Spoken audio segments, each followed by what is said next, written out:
Good morning, everybody. Welcome to the Bagger Life. We've got this little guy. This is a bushing installer from Jim's, sent to us from Zipper Machine. This thing wasn't supposed to be until the end of July, or at least that's what I was told from Zipper's Machine. So it's here. The piece I need to extract the bushings isn't coming till the end of July. I don't want to wait that long to get the bike back together. Plus, I don't have enough time as it is now to do this all in one go. So you're probably going to see me in different short shirts. I'm going to just have to do stuff and segments. Then through the magic of photo editing, I will knit it all back together. So we have all the parts here that have been sitting out here. Got all the parts here. And I'm going to move stuff off to the side.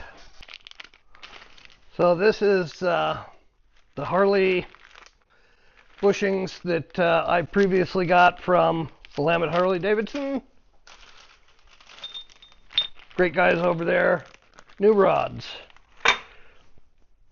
All right, so along with the Jim's tool, I already showed you this reamer.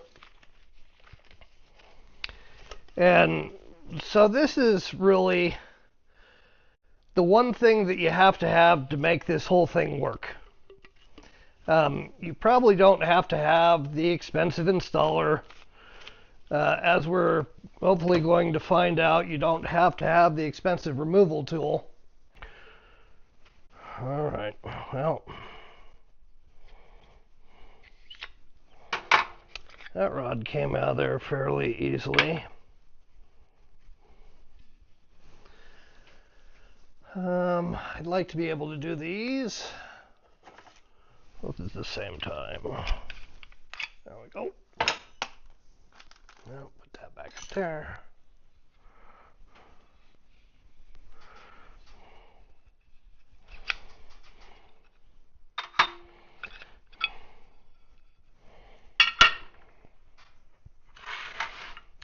All right, so there are the rockers. There's the bushings inside.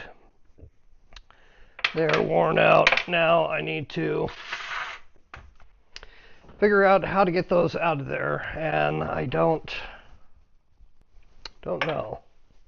All right, well, stand by while I take a minute to think about how to get those out of there, and then I'll bring you back and we'll get them out. Okay, well, with no real good options and not being able to get the tool for another 2 months, we're moving forward.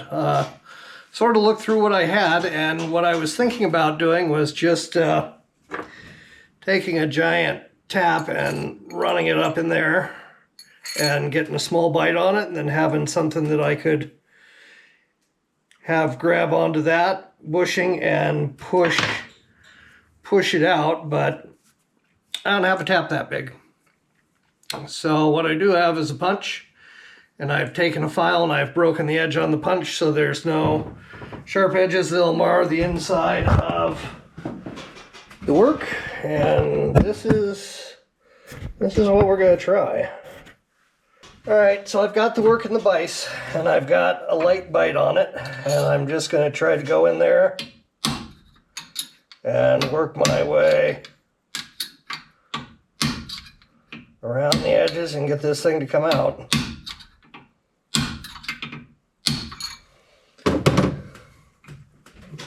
Let's see how we're doing.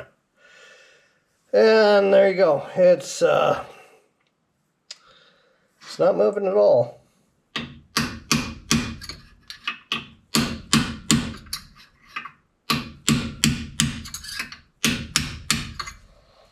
Well, something's happening. All right, there you go. Now it's starting to move out.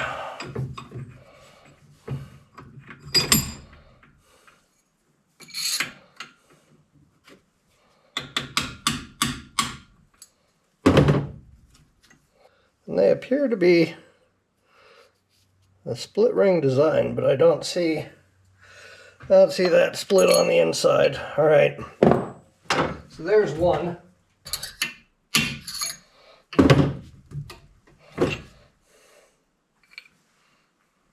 All right, that one's out. Stand by. Well, let's go take a look together. Let's get out in the sun here.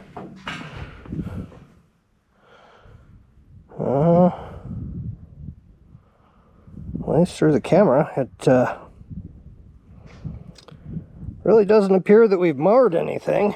There we go. That one fell in the drawer. So that is out of both ends. We're going to call that a win. So those two are cleared out. We're going to put those back in their tray marked rear. We're going to get this one.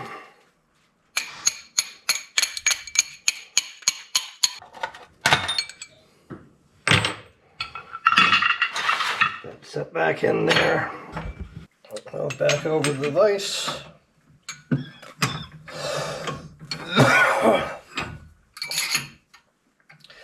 You know, once upon a time I said this is not a how to do it channel, but a how I do shit channel. I'm going to retract that statement and say that this is a how to get done shit. It's nice to have the super expensive tools, but really if you don't have them, you can still make this stuff work. It's not like I wasn't willing to buy the tools, because I was. They're ordered, they're coming. They're just not here. I'm sure it would make this a hell of a lot easier. Alright, that one's out. Alright, that one's out. Yes, it is. Alright. So that's all 8 of those sleeves removed. I would expect more to be flowing out that passage, but maybe that's all she's got. Alright. Now, because I like to trust but verify, I've got, you know, like one of those old school wire bread ties, strip the plastic back. I'm going to slide it up in here. And I'm going to verify that the passage is indeed open and unobstructed. Now we're going to get our tool set up. Rather than second guessing things, we're just going to put this thing in the vise as a second hand right off the bat. I'm going to apply enough pressure to hold it in place without it wobbling around. Going to set up with our ring on the bottom. I'm going to grab a new bushing out of the package. I need some press fit lubricant for this. And since I don't have any here at the shop, what I'm going to do is just use some diesel. I'll wipe a little diesel around the outside band. I'm going to put the numbers facing up. Why? Because I can. I'm going to slide the rocker. I'm going to take the alignment bar and I'm going to drop it in place. Going to take the top and put it back on there. Going to thread it down. Going to take a 5/8. I'm going to start going to town on it slowly. Now, I didn't leave my block set up quite high enough for this to clear, so I'm going to change that. Go ahead and take this apart.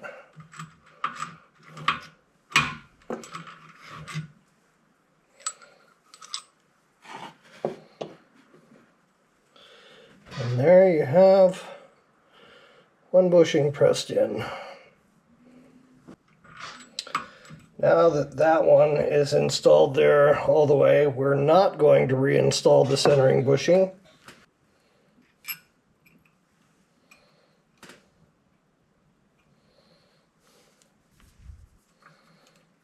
Oh, that's run itself down, which is fine. We'll bring it back up out of there so we have more reach. We'll get our alignment tool set up in there, and we will slowly start to apply pressure. Hopefully it will, yep, there we go, center itself and drop down in. And there, that bushing is pressed in there. Now if you left this tool in there when you put the top one on, it would be trapped. And with how hard it was to get that out of there, I'm sure that by the time you got it out, it would be ruined. All right, so there's one. I'm going to set this one off to the side, and I'm going to go ahead and do it 3 more times. All right, there you go. All of them are put together. Now the next thing we're going to need to do is line bore all those. But I'm going to get my hands cleaned up, so you guys stand by for a minute. Okay, so I'm sure the burning question on everybody's mind is, do you really have to run a line ream through these things? And the answer is, I don't know. I'm pretty sure you do. I'm pretty sure it is a step that you can't skip. So let's take a look. Now this is a pin. It's still got a little bit of assembly goo on it, and these are unreamed bushings. And no.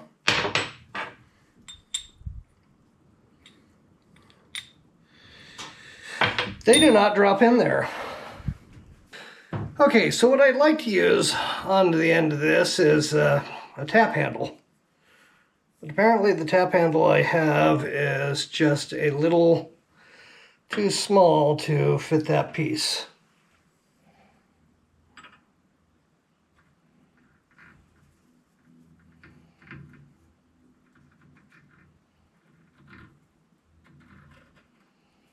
Okay. It's coming out the other side. Alright, so what I got is a little stubby ratcheting 12-inch or 12mm wrench to back up the end of this thing. It's applying a bit of forward pressure and turning.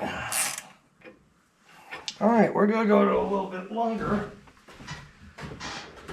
of a 12mm. The short was a great idea, but it is tearing up my hand.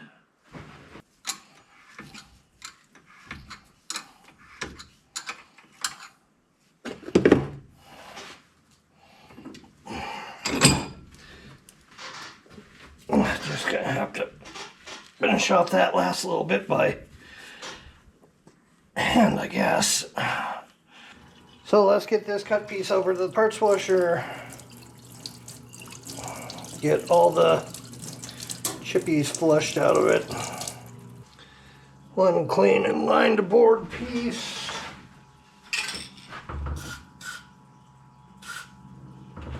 A little lubricant.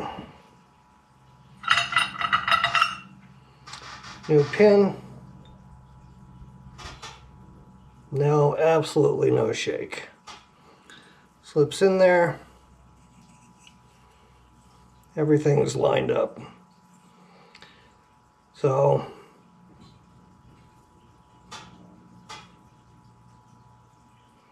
the amount of play that this thing has right now is microscopic. The other one would shake back and forth in there. So if you don't have the measuring tools to measure that out,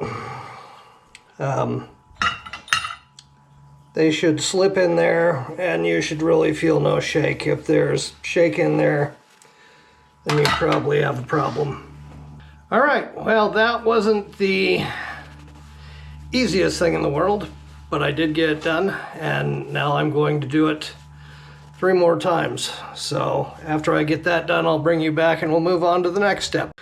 All right, guys, well, I have got all of those rockers cut, and we are on to the next step in assembly.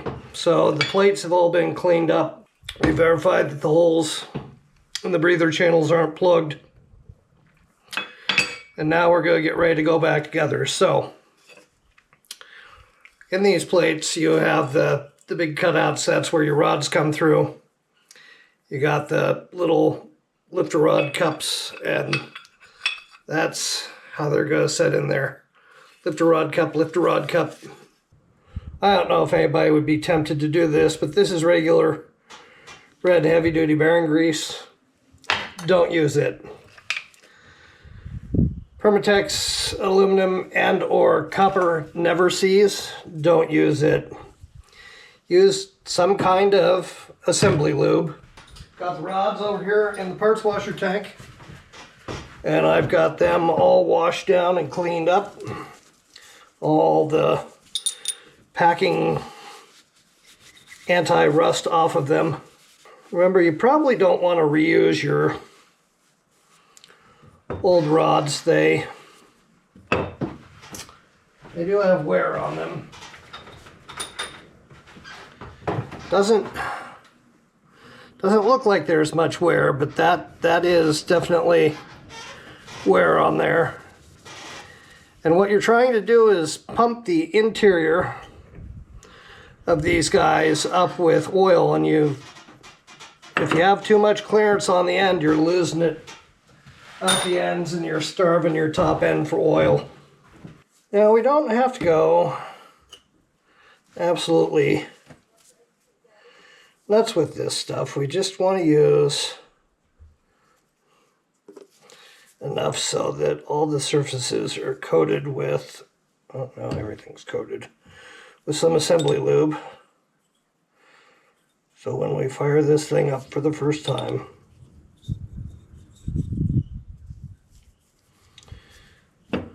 we have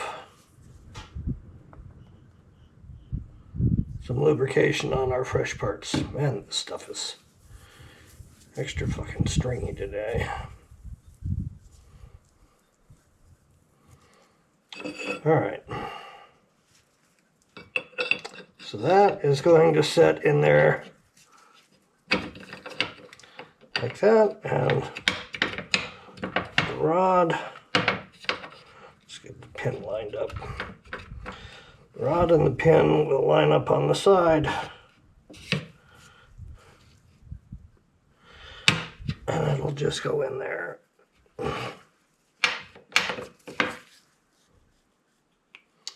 All right, there you go. There's one assembled. Once again, making sure the pinholes are kind of aligned. That goes back in the parts tray.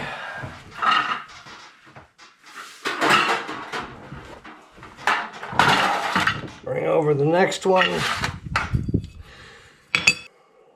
All right, those guys are close enough.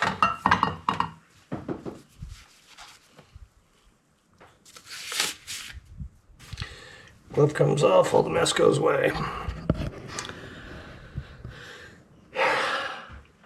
All right, guys, and I'm going to take a minute and I'm going to clean up the valve covers, but that's pretty much it. The rockers are reassembled with new bushings and new rods, and they're ready to go back into the bike. So the only thing I have left to figure out is time, and as time allows, I will get the bottom rocker box covers pulled off because I need to change the gaskets, and of course I'll get those cleaned up. And we'll start getting the cam chest, well, we'll have to get the cam chest bearings out, and then we'll start getting the cam chest back together. So this will go very quickly for you. It may take a little bit for me. But on to the next step. All right, guys, it's later in the day. I left and forgot you out here. I did go back in and clean up the parts that were in the tray and take out the parts that are no longer going to be used. So all this stuff over here should pretty much be prepped and ready to go back on the bike. So we'll get into the rest of it.